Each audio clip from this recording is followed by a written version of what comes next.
Hey everyone, welcome back to the channel and to my very first book review. Today I'm going to start off with a beautiful quote. In a world of 7 billion people where every inch of land has been mapped, much of it developed, and too much of it destroyed, the sea remains the final unseen, untouched, and undiscovered wilderness, the planet's last great frontier. There are no mobile phones down there, no emails, no tweeting, no twerking, no car keys to lose, no terrorist threats, no birthdays to forget, no penalties for late credit card payments, and no dog shit to step in before a job interview. All the stress, noise, and distractions of life are left at the surface. The ocean is the last truly quiet place on earth. Incredible. In this video, I'm going to talk about the book called Deep by the author James Nestor. In this book, he explores the human connection to the ocean through freediving and science. I chose this book because my friend recommended it to me a few weeks ago, and I love the ocean. As a dive master and a surfer, I'm constantly trying to explore the ocean and to try and spend as much time with the ocean as possible, and so this ended up being an amazing read. In today's video, I'm going to talk about a few things. I'm going to give a brief summary without giving away too many details. I'm going to share some takeaways that I had from the book. I'm going to share a few connections that I have to the book, and I'm going to end with a critique of the book and share some concluding thoughts. So without further ado, let's get into it. Starting off with the themes in the book, there are 4 major themes that I pulled from this book. The first is the human connection to the ocean.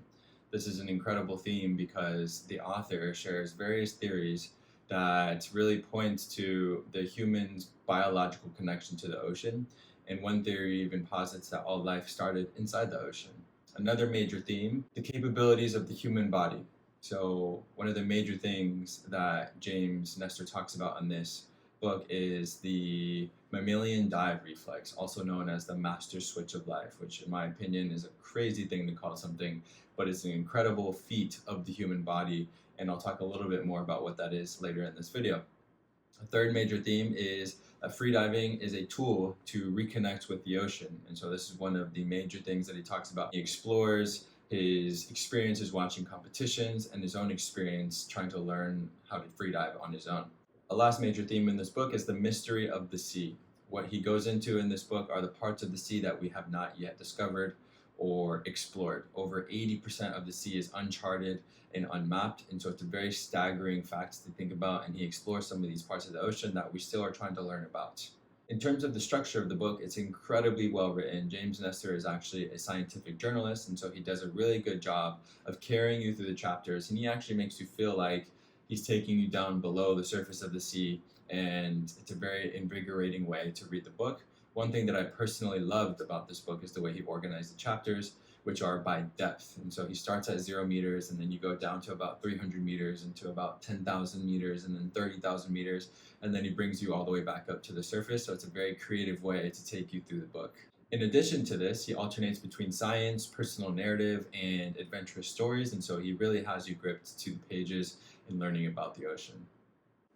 Diving further into the book, let's talk about the major takeaways that I had from this book. The first is the mammalian dive reflex, or the master switch of life. This is an incredible part of the human body, and in simple terms, it's our body's natural defense system against asphyxiation or a lack of oxygen. So when you submerge and you descend and you're holding your breath, a lot of amazing things happen in our body. For example, our heart rate slows, our blood shifts to our vital organs, and oxygen-rich blood cells are dispersed so that we can get oxygen inside of our bodies. Beyond this, it's also incredible because our bodies can withstand lots of pressure, and this is contrary to what lots of scientists thought before we actually learned how adaptable our bodies can be. So it was once thought that when we went to a certain depth, our bodies, our organs would be crushed. But in fact, when we start to submerge and get deeper and deeper, organs like our lungs actually compress, and they can compress to the size of grapefruits, which really shows how adaptable and incredible our bodies are. So as James Nestor is talking about the wonders of the human body, he's talking about freediving, and he described it in a way that really changed my perspective. So he was almost comparing freediving and scuba diving. And as a big scuba diver, this really caught my attention. But he said that freediving is a less distracting and almost more organic way to reconnect with the ocean and to explore the ocean. And I found this very fascinating because as a scuba diver, when I'm in the water, I'm trying to be very conscious of my space and my presence in the water. I try to make sure that all my gear is streamlined. I'm trying to make sure that my bubbles from my regulator or the people that are around me are not scaring off any of the creatures that we may be seeing, or also that we're not bumping into corals or any other structures that we're seeing under the water. But for him to say that when you're free diving and that you're not making as much noise and it's just you, your body, and the ocean and nothing else, it really opened my eyes that maybe this activity that I've loved so much isn't everything. Maybe I can explore freediving as well and change the way that I explore the ocean. A second major takeaway from this book is that life not only exists at the bottom of the ocean, but it is abundant at the bottom of the ocean. And this is an amazing thing to think about because, once again, scientists thought that life was not possible at the bottom of the sea because of the temperatures, because of the pressure, and because there's just no sunlight. But scientists have been proven wrong once again, and life is in fact abundant at the bottom of the sea. Most life on Earth is photosynthetic, but life at the bottom of the sea is actually chemosynthetic, which means it feeds off of chemicals in hot water. So it's very fascinating. One of the theories that James Nestor actually presents in the book suggests that all life, including human life, have started in geothermal vents. This is an amazing thing. A third major takeaway, and arguably my favorite, is that the ocean is a symphony of sound. What do I mean by this? Well, sound travels 5 times faster in the water, and sound is actually the primary sense for all life in the water. Think about marine animals like sperm whales and dolphins. They rely on sound for hunting. They rely on sound for navigation, using echolocation when they send out a sound, and that sound bounces back off of something, and that lets them know about where something may be located. And then they also use sound for communication.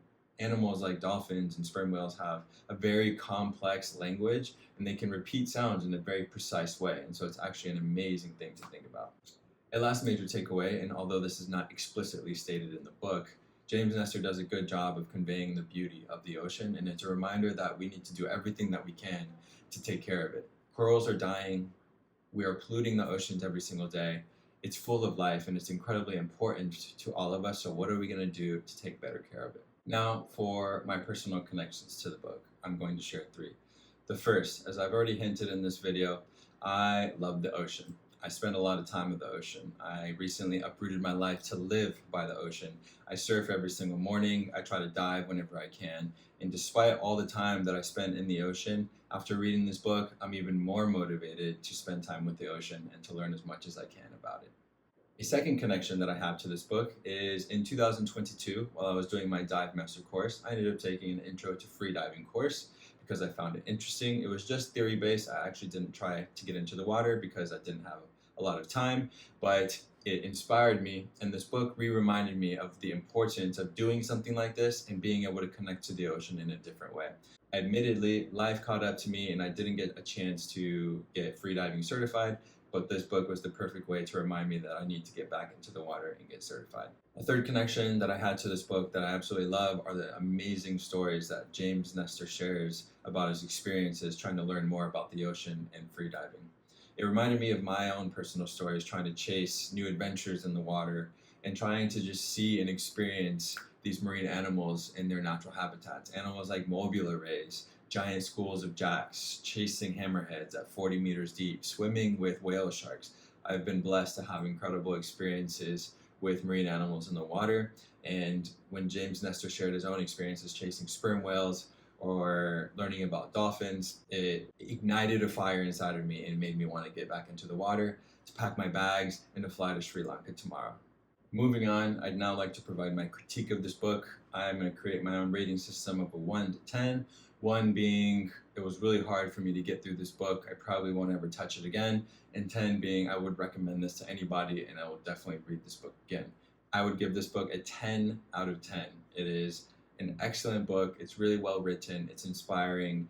You learn a lot from the book. I honestly have 0 problems with this book.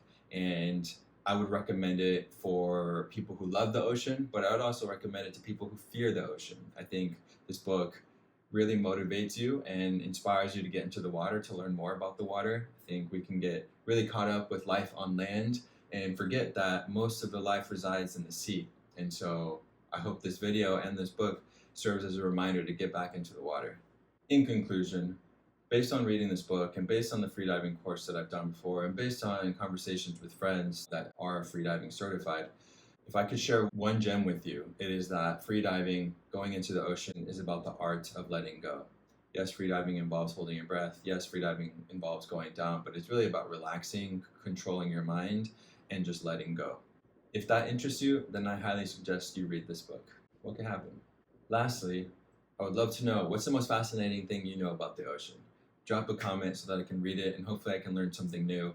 Please don't forget to like this video, share this video, and subscribe to my channel, and stick around for the next book review.